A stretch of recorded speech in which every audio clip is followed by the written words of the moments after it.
Hello everyone and welcome to the Journey to Grandmaster series, the series where I showcase a few games in my journey to becoming a Grandmaster. Today I have 3 games for you, and these 3 games got me into 1600 ELO. So let's get into the games. The first game is a King's Indian Defense, starts off with a d4, knight f6, c4, g6, knight c3, g7, basically. Oh, he went into the Makaganov variation. This, I used to know theory of it, but I played against it so little I did not remember the theory. And yeah, I forgot 90% of my theory that I studied like 3 years ago, so this is kinda new to me now. So I just castle. Bishop e3, e5, normal King's Indian Defense stuff. a5, my goal is to play knight a6 and jump in. g4 for some reason. I guess he was trying to stop me from going here. I play bishop e7 for some reason. And I don't know why I played this exactly, but my goal originally was to go knight a6 and knight c5. I guess I was scared of the early trade, but again, I forgot the theory, so I'm just experimenting at this point. So he plays a3, again another tempo waste of a move, because he played 1 pawn move, 2 pawn moves. He has not developed. I'm super developed right now. And here my best move was to go a6 and to put pressure and to start things. But for some reason I played queen e8 because I didn't want white to have an outpost. And then the move would be this. Then knight takes, but knight b5 was never a threat, so I don't know why I went here. And now my opponent plays bishop d3, which is another tempo waste. This is the worst move to go to in any King's Indian Defense variation or theory. There's usually knight g4 here to boot this bishop or take it, but a3 stops it in the Makaganov. And the reason why this is bad is because of knight c5. He should have played bishop e2, taking this diagonal instead, because this diagonal does nothing and it blocks the bishop. So I play knight a6, heading for c5, knight f3 developing, and here the engine preferred knight f5 to f4 to attack the bishop, but I play knight c5 instead. This is slightly worse. Maybe it's the same, but it was better to attack this bishop kinda more safe. Because if this bishop takes, then this has a free outpost permanently, because b4 can never be played. For example, let's say h5, I go here, bishop takes, pawn takes, the bishop is open, the knight has a permanent outpost attacking the weak pawn here. Would be perfect. That's why this is slightly better. That's why knight h5 is slightly better. Knight c5 is played, attacking the bishop. Bishop c2, backing off. Again, he wasted another tempo. He went 1, 2, and here I went b5, which is dubious. My goal is to break open the queen side, but a better move that I missed because I did not calculate further beyond was either knight takes e4 or c takes e4. For example, if c takes, bishop takes, knight takes, and then I have f5. And the point of f5, I didn't see f5, I just saw takes and stuff. Again, one of my weaknesses is not calculating further in lines I think is a dead end. But the point of f5 here is if he retreats his knight, he loses a knight or a rook. But I play b5 here, dubious. And he plays b4, which is also not a good move. He should have played c takes b5, bishop takes b5, bishop takes c5, d takes c5, and then knight takes, queen takes, and then bishop d3 attacking the queen, queen e8 defending the pawn. And white is better because black has a lot of weak pawns, but with perfect play it should still be a draw, because this is a light squared bishop and these pawns are dark squares. So this bishop does not have a good time attacking some of the weak pawns here. So b4 is played, a takes b4, a takes b4, and the knight a6 attacking the weak b4 pawn. And then my opponent plays the dubious move c5. This allows me to take for free. And then he plays rook takes a8, which is a bad move. Queen takes. And then he plays c6, which is another bad move. And here I calculated bishop takes c6, but I didn't calculate further enough. And I saw after d takes c6, I thought it was a dead end. I thought there was like nothing else, because my goal was to take this bishop and after queen takes check and trade it off, I believe. And I thought after this move I can't take the bishop and stuff, but the best move is just to take the free pawn. You're 2 pawns up, you have a great attack on the c file, the knight is weak, the king has to move to d2 to defend these 2 pieces, and then you'll break open the center and bring your knights in. But I did not see that because I didn't calculate further enough. I played knight takes c2 check, queen takes, and I play queen a1 check, which was actually a bad move. This whole time I thought this would be a good move, right? And my opponent plays the bad move bishop c1. I thought he would play knight b1 here, which is the best move. Then after bishop c8, the engine gives castles to attack the queen, b4, knight b to d2, queen a5 getting away from the attack, rook b1 attacking the pawn, and white is better in this position. And here I play b4, attacking the knight. My threat is to either take or take with the queen. And he plays castles, which is a bad move because after queen takes c3, I expected him to trade. Oh wait, he did trade, never mind.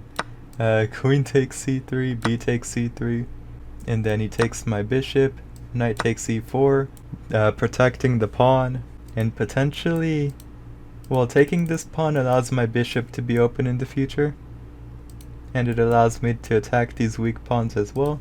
So after rook e1 attacking the knight, I went knight c5, and my opponent resigns, but actually knight f6 was the best, attacking both pawns, and I should be in time to protect this pawn as well. For example, let's say he plays rook e3, you just attack and defend, and you might play e4 at some point as well. But yeah, that's it for this game. Game 2, I'm back to 1590 ELO. Starts off with the London system. Wait, yeah. This one's a different variation. I also forgot the theory of this line. So I just play normal London moves. This is still theory. And here he plays h5. In this type of theoretical line, I'm the one that's supposed to play h5 if he plays g6, and I should be the one starting an attack. But my opponent, I guess he forgot theory or something. Maybe he swapped it, but he's the one who plays h5, which is a weakening move, especially when you're threatening to castle the queen. I meant the king on the king side here. You just weaken your king side for no reason. And here, I play h4, I played too fast. There was actually a better move, knight e5, threatening knight g6 because the light scores are weak. And let's say after knight c6, knight g6, rook h7, you take the bishop and you cannot castle, and his king side is weak. There's a lot of open, actually the dark square is very open for the bishop, and you'll probably start an attack on the king side because he's kind of busted here. But I play h4, it's still a fine move. Knight c6, developing bishop e2, getting ready to add pressure on the h5 pawn. in black's weakened kingside position. b6, trying to fianchetto and put pressure on my kingside. And here I played c3 because I wasn't sure whether I would castle queenside or kingside here. I kinda wanted to castle queenside and launch a kingside attack because it's all busted here. But I should have castled. And the reason I didn't castle is because I didn't think I would put an attack on the king side here if I castled here. But in a chess book I read, I believe it says if the king is in the center and delayed castling for so long, you can break open the center to attack the king. But I forgot, because I'll tell you later, because the next game I get more into it, because I really should have remembered what that book had said. But let's play c3. We played c3. I played c3. It's a dubious move. Bishop b7, fianchettoing the bishop, developing the knight with knight b to d2. d6, probably trying to play e5. I castle. Bishop e7. And this is the weak pawn, so I go in to attack it. Queen d7 defending. And here I was debating bishop c4 or queen b3. Ended up choosing the inferior move queen c4. The best move was queen b3, attacking this pawn. And the best move is knight d8, bishop b5, pinning the queen, c6, defending and attacking the bishop, bishop c4, attacking the pawn again, d5, bishop e2, attacking the weak h5 pawn, bishop d6, contesting the dark squares, because black's dark squares are all weak. That's why my knight is on a beautiful outpost. And I had pressure here. I mean, you kind of don't want to trade here, as I'll show you in a bit. c4, trying to open up the c file for your rooks to add more pressure on this diagonal and this file. And if black were to take the bishop here, which is a bad move, e takes, and now the rook will come in. You can trade here, put your other rook on the other open file, and you'll just have an insane attack on this king right here. And this helps so that this pawn does not go to e5, and this pawn will be weak. But instead I played bishop c4, d5, attacking the bishop. This makes the dark squares weaker and traps in his light squared bishop. He should have played knight d8 defending, but he plays d5, and now bishop e2, attacking the weak pawn. He plays knight e4, which is kinda bad, because he gives me a free pawn for free. Bishop takes, king f8. Now he's never castling, and he's kind of open where he should, well, yeah, the king's in danger. The king is in danger. And here I play knight takes e4, d takes e4. And here I should have taken more time to think, but I was kind of low on time. And I should have taken more time to think, because after bishop e2, I immediately realized that I didn't have to move this bishop at all. I could have just kept it there and just played g3. And what is black gonna do? If I move my bishop back now, he cannot take, and I'm chilling. I can also play king g2, rook h1, and bust open the king side. So after bishop e2, dubious or bad move, rook takes h4, I give the pawn back, and here I saw this pawn was weak. Again, I had almost no time to calculate that much, so bishop c4, which is a bad move attacking the weak pawn. f3 was better to activate the bishop. For example, if e takes, bishop takes, and now you have this beautiful attack with the two bishops. But I didn't see f3. I attacked the weak e6 pawn, Bishop takes g5, which is bad, because his bishop kinda had power here. Kinda defending his king, but now he just kills it. And bishop takes, and instead of bishop takes g5, black should have played knight d8 defending, and let's say f3. Rook h8, f takes e4, bishop takes, and now bishop takes e4. Black is slightly better here, because he can easily defend the king now, and because after all the trades, white's attack on the king side is not that good. The black bishop has an outpost and is attacking the g2 pawn. And maybe after something like queen d6, maybe the rook or the queen comes in, and now there's trouble on white. But yeah. It should still be a draw though in that position.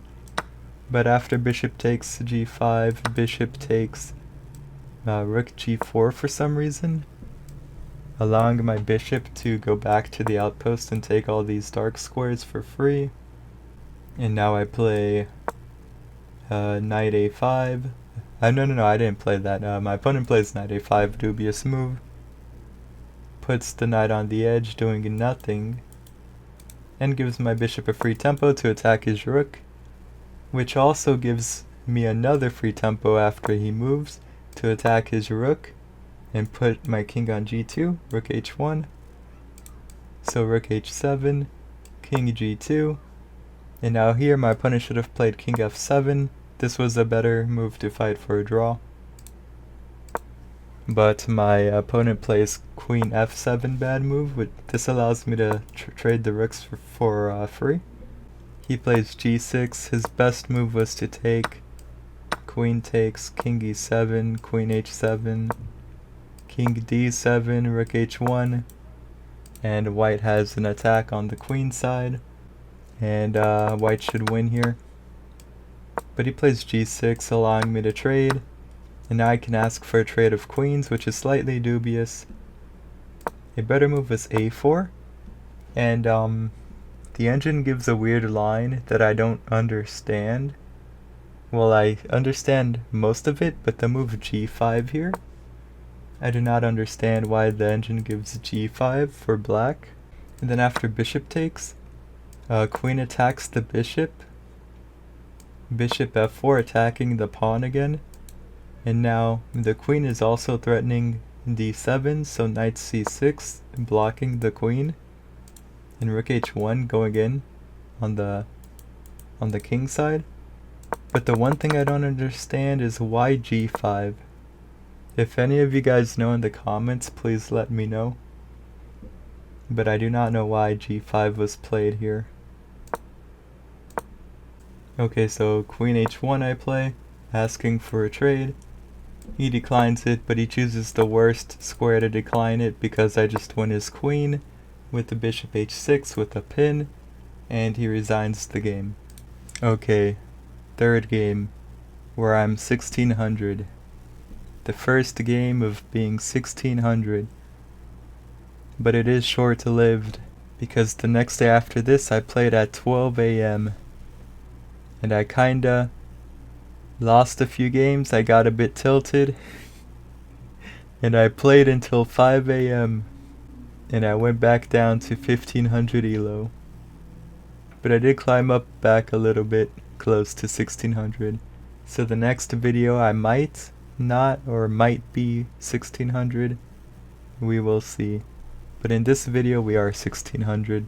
So d4, d5, regular London. Wait, no. This is a Chigorin type London.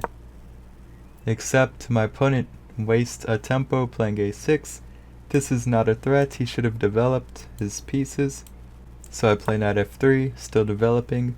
He plays e6, another pawn move that actually blocks in his bishop, wasting another tempo. So I play c4, attacking his center, getting ready to develop my own bishop. He plays d takes, wasting another tempo by playing another pawn move, letting me develop my bishop for free. And then he plays bishop d7. The other bishop would have been better, I believe. Unless he's planning queenside castling, which blocks his bishop or something. I don't know why he played d7. But I played knight c3 developing. Knight a5, another tempo waste.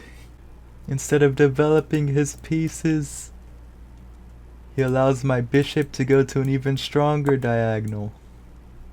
For free. And now his knight's stuck in on the edge. He has to waste another tempo to bring it back. And then he wastes another tempo. Queen b8, bad move. I don't know why he played this, but I chose the wrong idea afterwards. And I play queen c2. Attacking this pawn. It also puts pressure. The engine preferred rook c1, putting pressure on the c7 pawn this way. I understand why.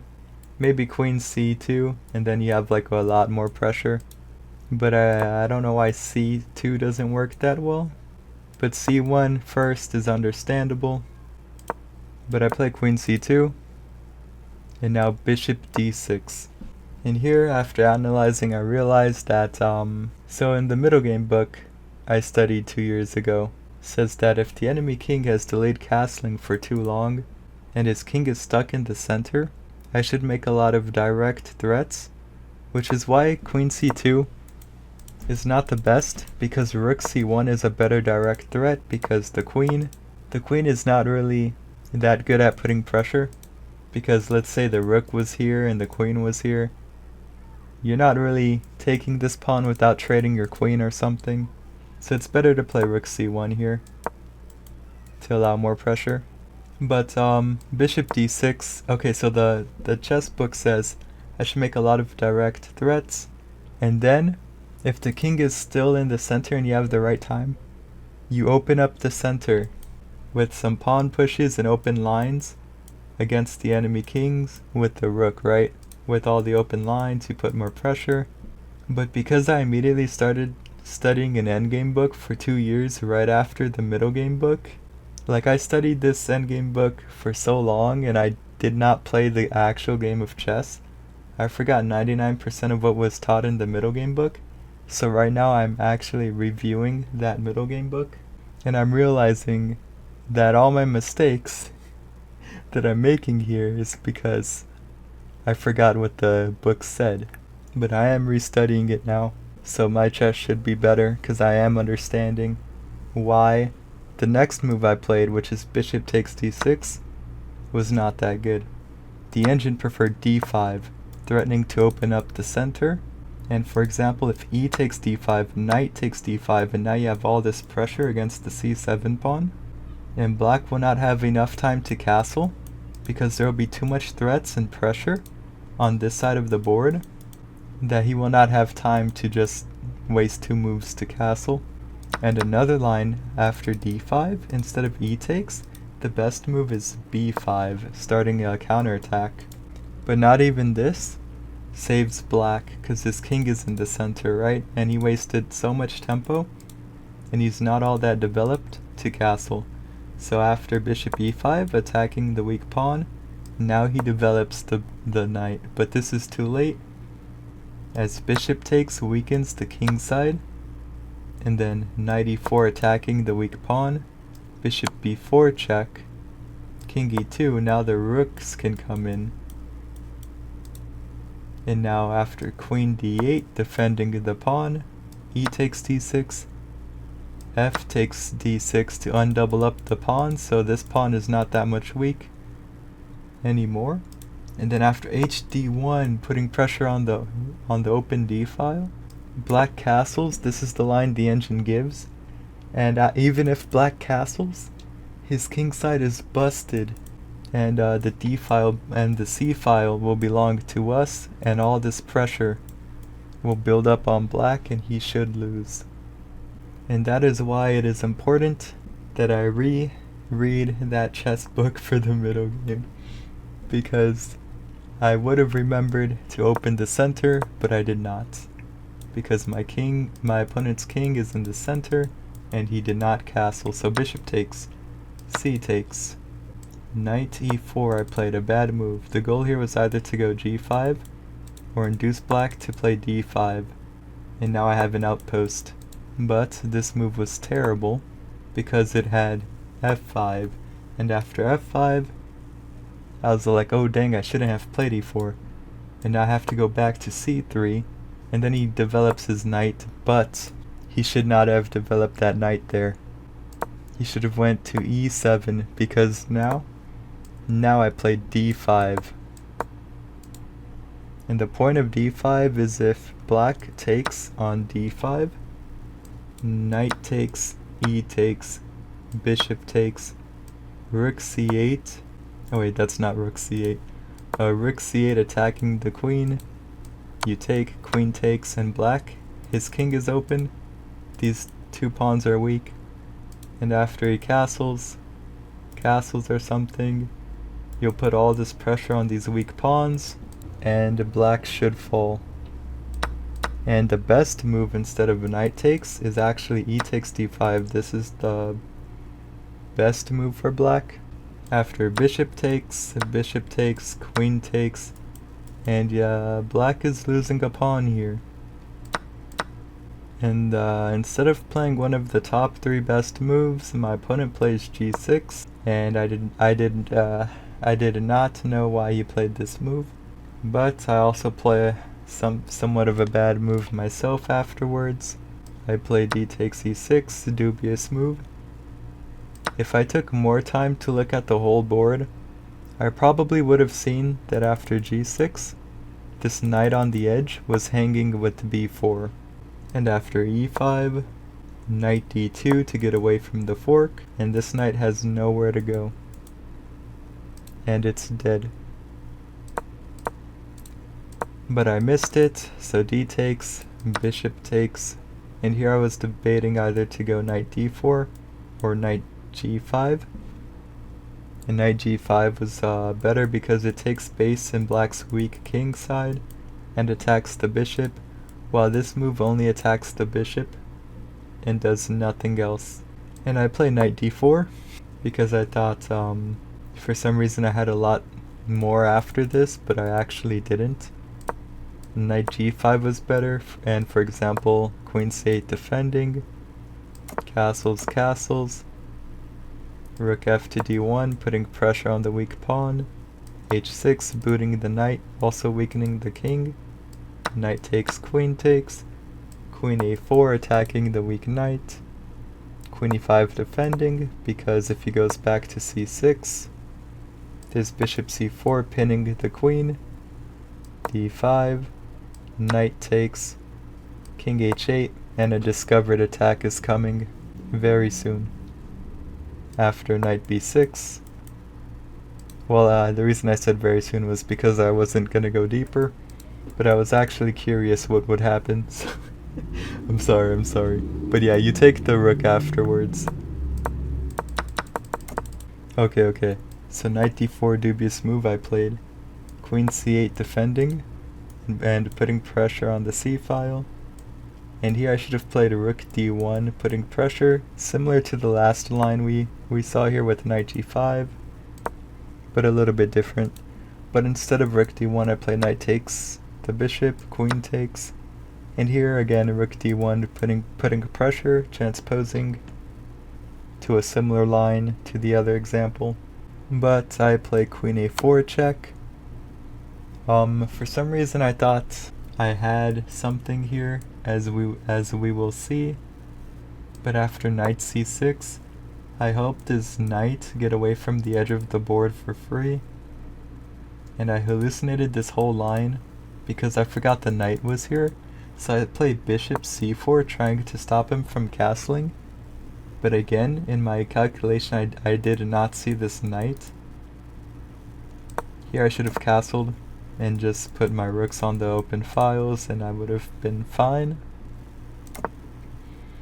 But after bishop c4, again I didn't see this knight here, so he plays d5. I calculated all of this, and because in my calculation I did not visualize the knight being here, and I also was playing chess late at night, because I usually play chess late at night, which is not a good thing to do, and I hallucinated I hallucinated the knight was not here, so I sacrificed my bishop for no reason.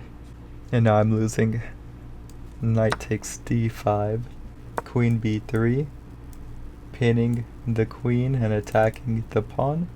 And now he castles long, which is best because it puts more protection on the knight. Rook d1, attacking the knight. Knight f4, I cannot take back. It also defends the queen from my queen because his knight was pinned. And now queen takes is forced, knight takes, and then I castle.